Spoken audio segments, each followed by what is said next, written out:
தேவசேனி ஏகாதச விரத கதை மிகவும் புனிதமானதாகவும் போதனையானதாகவும் கருதப்படுகிறது. பண்டைய காலங்களில் மந்தாதா என்ற புகழ்பெற்ற மற்றும் பக்தி உள்ள மன்னர் ஆட்சி செய்தார். அவரது ராஜ்யத்தில் மக்கள் மகிழ்ச்சியாகவும் திருப்தியுடனும் இருந்தனர். ஆனால் ஒருமுறை பயங்கரமான பஞ்சம் ஏற்பட்டது.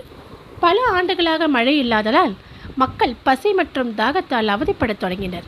மன்னர் பல முயற்சிகளை மேற்கொண்டார், யாகங்களை செய்தார், ஆனால் எந்த பலனும் இல்லை.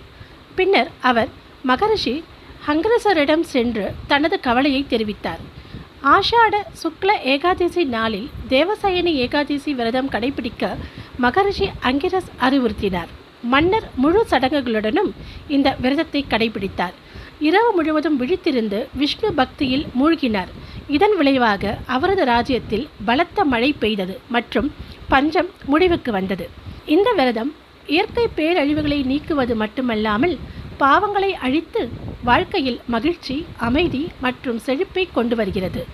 இந்த நாளில் இருந்து விஷ்ணு 4 மாதங்களுக்கு யோக நித்திரையில் செல்கிறார்.